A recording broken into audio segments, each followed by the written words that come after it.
Hello and good afternoon, guys. We are live on Facebook today in Question the Drink. I'm so excited to bring two, not one, but two of my girls from National Speakers Association group. I'm so excited. Today is going to be amazing. We have Miss Johnnie Lloyd and we have Amber Titchener today, you guys. I'm so excited. Thank you both so much for being here. I'm honored, privileged, just excited to have you here. I want to make sure we're showing up live on the screen because, you know, it's a little wonky. So how are you guys doing today? Wonderful. How are you? Thank you so much. I appreciate it. Oh, yeah. Yes. I think we're on. I don't know everything. Thank you for having us. Yeah. Yes.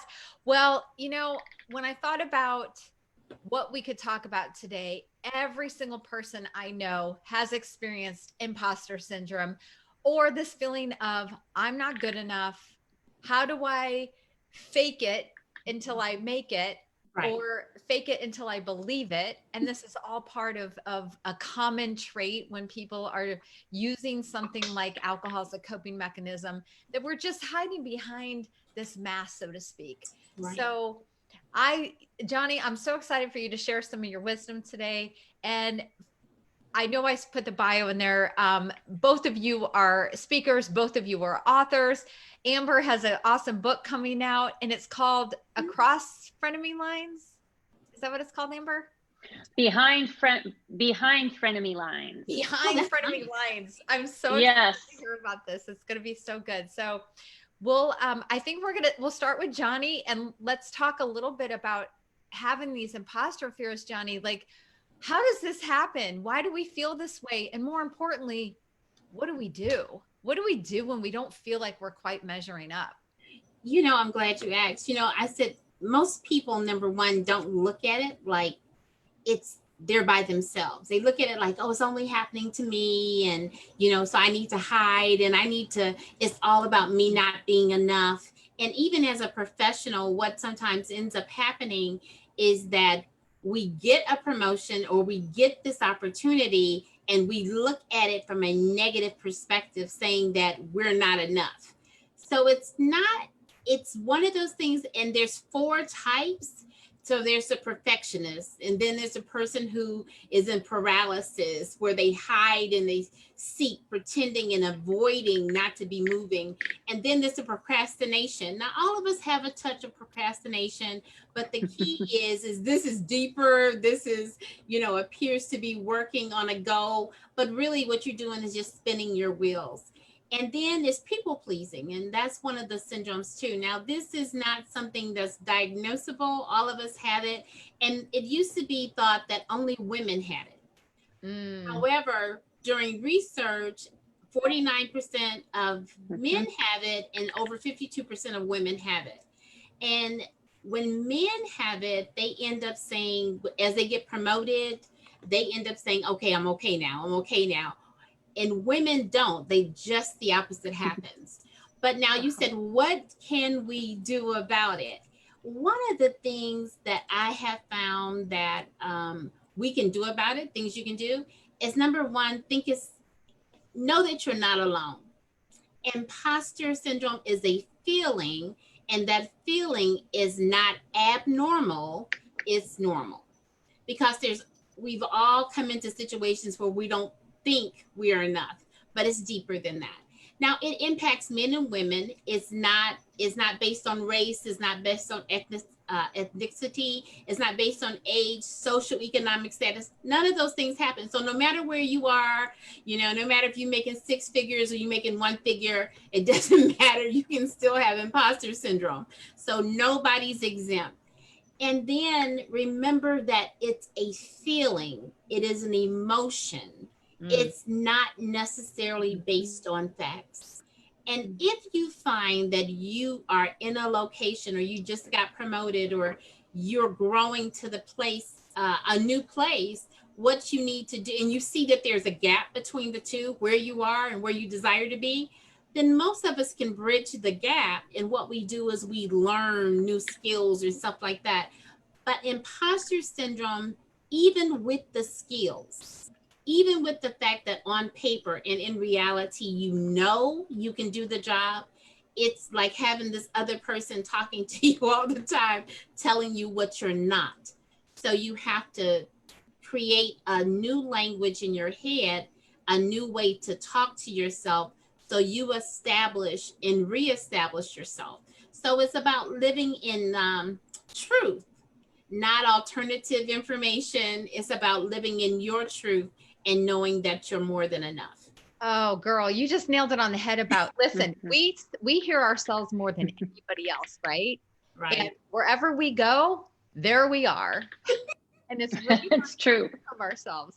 So I love that you said that, because we need to be careful with what we're speaking out of our mouth and also what we're saying inside of our heads. So when we say, you know, I'm so stupid, or why didn't I know to do that? Or, you know, gosh, I'm not a good mom, or I'm not a good whatever. This is reinforcing this non-existent belief that has become your own belief. And we just need to make these shifts and these pivots so we can start speaking a little bit more kindly to ourselves. And Absolutely. I love that. Yeah, and I love what you just said. We're the only person that we don't get a chance to run from. That's right.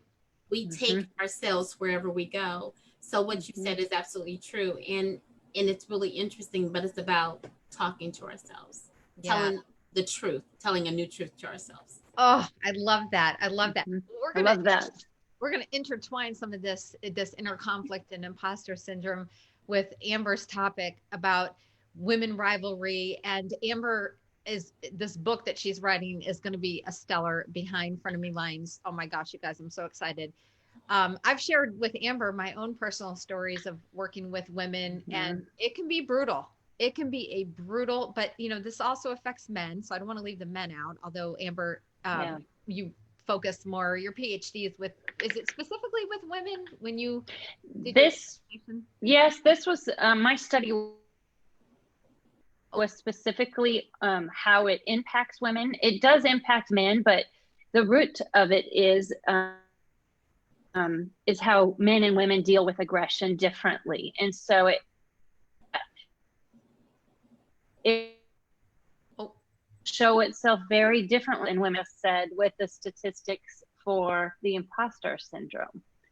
Yeah. So I did my study on female rivalry in the working environment. And so often it's called women are called they're being dramatic, or it's justified. And I did a study initially only in the working environment, where I interviewed women about how it impacted them. Since then, and part of my book, which is called Behind Frenemy Lines, Rising Above Female Rivalry to Be Unstoppable Together, it showcases that for women, it's in our daily lives in everything that we do. And again, Johnnie just said, it doesn't matter your age, where you live, your demographic, nothing. For women, it's rare if you haven't met somebody that's had this kind of an altercation with another female.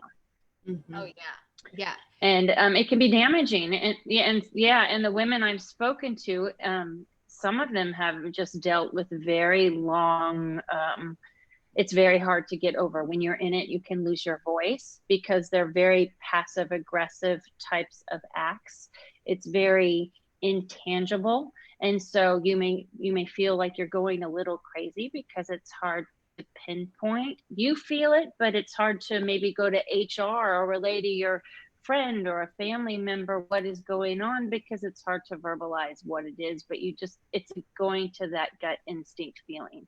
So there's so many different ways it can impact you and manifest, but there certainly are things that you can do to help conquer it and get over it. And, I do believe competition can be good. Competition can be used as a driver to make it, things more positive. But if rivalry escalates to where it's hugely negative, often it can then catapult into a bully type of situation. Yeah. And you know what? I think for at least a lot of us that are watching have worked with women in the past. I know I have. And quite frankly, I don't want to say which job, but there was a job that literally that really pushed me. That's when my drinking really became a serious concern for me, because I had so much anger and rage every day that I left when I was just so glad to be the hell out of there. And I didn't know what to do with this pinned up energy. Actually, I found kickboxing helped a little. I took up, I did. That's awesome. Kickboxing. I, pretended the bag was people I worked with, and that seemed to help. But you know what? That is not an unhealthy way to get rid of the anger or some of the jealousy that we feel, or not able to express how you're feeling. And you bring up a really good point, because it's hard to verbalize. It's really hard to verbalize. Like, you have a problem with this girl, and it may be that you just don't like her, and that there's this constant kind of ugliness of exchange of looks, but you can't do anything about it. So what do you suggest for somebody to do? Like, if someone's in that situation where they're like, I just can't deal with this situation, but I don't know what to do. What advice would you give to somebody that's in that place? The advice is, so you are not crazy. This is, there are times when people truly do not like each other, but just to go back really quick before I answer your question, often it is not you at all. If somebody is projecting these types of negative behaviors toward you, it stems from them. And usually it's from insecurity. It's from jealousy or envy, or the need to have control because they feel they are lacking a certain type of power. So in a working situation, and these steps or thoughts can also apply outside of the working environment, document what is going on, because at some point patterns will begin to showcase. So if you document what's going on, at some point you will have something tangible to take to somebody. Recognize her intent. Maybe she doesn't, sometimes that woman may not know she's giving those, feelings or behaviors towards you. Take her out for coffee. Can we go walk around the office? And tell her how you're feeling, just to put it out in the open. I've had women tell me sometimes when they've done that, the other woman has been horrified. Like, I am so sorry. That was never my intent. Here's where I'm coming from. I've had other women say that the other woman totally denied it and said, oh, you're making that up. That's all. And then they'll put it back on you to make you feel even crazier that, you're imagining this behavior. Yeah. Stand up for yourself if you can, because it's so easy to get bogged down, and you do lose your voice when this type of behavior is continuous, and especially if it is intangible. If it's in any group where it might happen, establish community and advocate inclusion, because in numbers and other people see it, then it's easier to call it out. Implement education, have bystander training. So if somebody else sees you, maybe there's a code word that people can use. Share your experience with others. Yeah, and try to maintain control. And but sometimes if it's really bad, I know your story from the working environment, I know my own personal story. Sometimes you have to leave the situation. That's always easier said than done, but sometimes the culture endorses the toxic behaviors and you will never win. So there's not a black and white answer, but if you can have others help you, and that there's power in numbers. Yeah. I want to encourage anybody who's watching, if you have any questions or comments, please go ahead and put them in the chat box, or in the chat box. I'm on Zoom, in the comments below, and I'm looking at my phone so I can see your questions.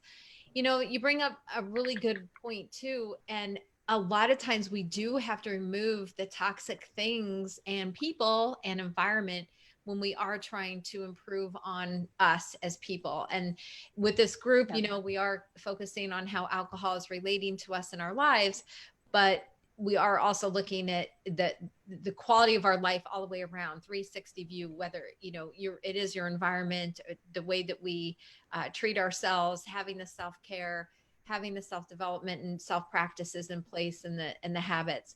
So I want to shift back to Johnnie, because with feeling so poorly about ourselves really does affect us in such a negative way. And I know you have so much insight on really helping people feel better about themselves like I do.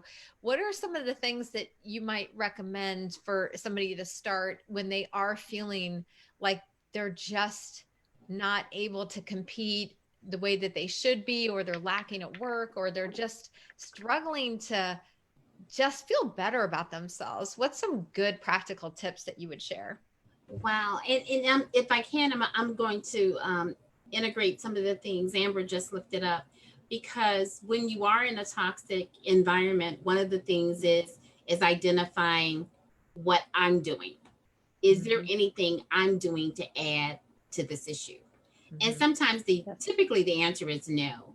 But because the other person may be dealing with an imposter issue or a negative attitude about themselves, or they feel like they're not enough, or a pressure, or whatever their issue is, but the first person that I check on in the identity level, if I could lift it up like an iceberg, in the identity level below the surface, there are so many things. So what you see on the top when it comes to whether it be imposter syndrome or a negative environment or negative self-talk that a person is doing, there's layers. So the question is, who am I? So that's the identity level. And then what do I value? So finding out, like she said, taking somebody out and finding out a little bit about them and finding out what their value. So now you found, I don't want to call it synergy, but let's call it commonality, connectedness. Yes. You know, a lot of people want to do EI, but I would say CI, connected intelligence, instead of just emotional intelligence, because emotions can be anywhere. So if I connect with you at a level so you know who I am and I know a little bit about you, then I get a chance to maybe shift what I'm thinking about you. So I do that. And then what are your beliefs? Look at what you believe and then determine if this is somewhere you can stay, or what you need to do next. And then I would say take your power back. Take your power back. Because the thing about it is, when you're thinking about things that we think negatively, or how we empower ourselves, is having a positive mental attitude. Thinking and do affirmations. You know, my big affirmation girl. So affirm who you are, man. Because sometimes other people are saying something crazy to you and you say, that is not who I am. It may be their truth, but it's not my truth. So stop picking up things that are not true about you and leave them on the table. This food that you are allergic to, don't eat it. Do not eat it. Do not digest it. So then that's part of it. So we have to feed ourselves. And then the other thing I think in so many environments is that most offices, most organizations want to take us and they want to put us in cycle. They want to take us in position us off and make our personal lives separate. But everybody comes to work, and everything we bring to the table. There is no small pieces we can leave. So we need to look at the holistic person. And so I would say, look at yourself holistically. Look at the advantages and the strengths that you have, that you bring to the table, and value you. Don't pretend, because if you have an issue, whether it be drinking, overeating, whatever the situation is, or is something out of control, you have the power to control it. I can't control other people, but I can control what I do. So the thing that I tell people is this: life is 10%, 90%. 10%, I can't control what you do. That is the 10% I can't control. But I can control how I react to it. I can control if I stay at the job. I can control those pieces. So control what you can't and let go of the things you can't. And whether it be kickboxing, boxing, or shadow boxing, or whatever you want to do, get rid of that negative energy, because you will bring it to your home. You will end up with the vice that you don't want, and you'll end up driving yourself to a problem like an imposter syndrome. Yeah. Oh, I love that. And I really Mhm. love the part you said about, when we are at work. I mean, it's times are changed where most of us are working from home. I know Capital One now has ordered everyone at home till the end of the year. But Mhm. for those that are still going into a workplace and, you're in that situation, it is nice to get to know, like you said, on a more personal level, who it is that you're working with. Because if you can connect and you can find just one small common denominator, you've created a bond that then therefore allows you to relax so you can do a really good job. You can be happy, you can be joyful in the workplace. I love that, Johnny. You really brought such good value there, because I just love that. Do you want to add to that at all, Amber, about like, especially in the workplace, or even, maybe it's not a physical location we're going to, but even like on Zoom, and Yeah. it's a different thing now with us being in groups. Like if you want to talk and somebody jumps in front of you, that's happened. I'm like, that was my turn. Oh shoot, and you feel like you're getting trampled on. So we can all feel that way too. So what would you add to that? Like, how can we kind of bypass some of that? Well, well, Oh, she I was froze. thinking when Johnny was talking, how even though did I freeze? Yeah, you're fine When now. we have we have different topics that we're talking about, but there are just some similarities. So it I love it. Like, it gave me the chills. And so I was thinking from the opposite perspective, if you are having this rivalrous situation in a working environment, it does not stay at work with you. It comes home with you and it impacts everything you do. So I know when it happened to me, I didn't feel like I lost myself. I wasn't as good as a mom as I could have been. I wasn't as good as a partner as I could have been. I kind of just lost my joy, and it impacted everything. And the thing is, I was in it. This happened after I'd done my dissertation on it. I studied it, and if I know it as well as I do and I didn't see it, it took my mom saying something to me. My sister-in-law said, "You're not yourself. What's going on?" And then it's like I was shaken,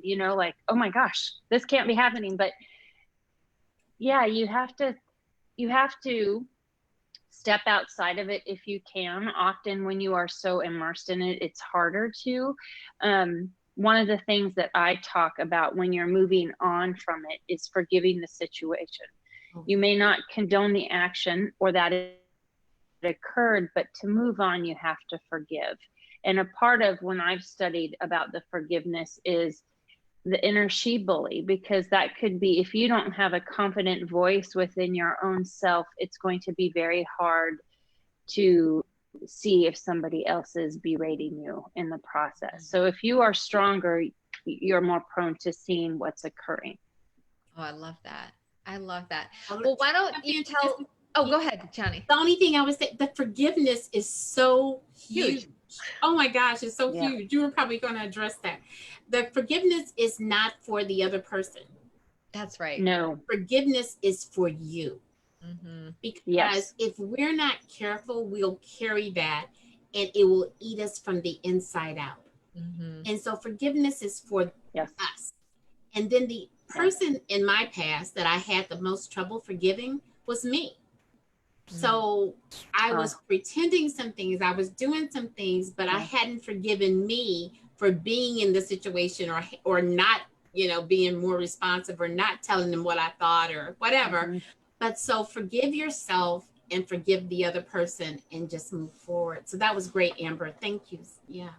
Yeah, that's so Oh, good. thank you, both of you. This is Oh, yes, it's good, such a juicy good conversation. it is a good conversation, because I mean, everybody can relate. I mean, even if, we have guys in the group, like I said, but they can relate too, because well, I won't say much, but I will say, based on some men, that clients and so forth, they deal with a lot of this in their workplace too, that there's a lot of this back and forth, and it can really take it home, which is why they're drinking, or why they're doing things that they maybe would like to direct that somewhere else. So it's a real thing. It's our mental health is so important, and this involves it, whether it's imposter syndrome or rivalry at work or rivalry anywhere.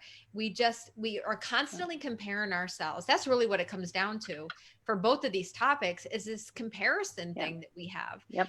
And, you know, we're so unique. I mean, God really made us so individually, down to the very, you know, counts of hairs on our head and our fingerprints. And we're just all unique and different, but we're all of equal value. None of us are born with greater value than the next person. And I just love that.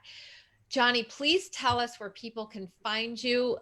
You know, if you wrote a book, right? You did write. Yeah, I have 3 international bestsellers and 1 that came out. But girl, don't be impressed. I'm not impressed. Sorry, girlfriend. I'm like, you know, I'm not impressed with me. Oh, she's got 3 books, y'all. But this is the thing, and it comes back to what we're talking about. I collaborated on 2 of the books. So the way you find me is www.Johnnie, Johnnie, Lloyd.com. Again, JohnnieLloyd.com. You'll get to my website, and if you check the same thing, I have a YouTube channel. So please reach out, and it's just a privilege to be here to support, because this is real.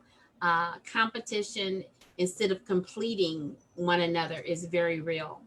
Very real. Thank you. I just want to spread some love. I just want to spread. I wish we could all hug. I love you. I love you, Johnnie.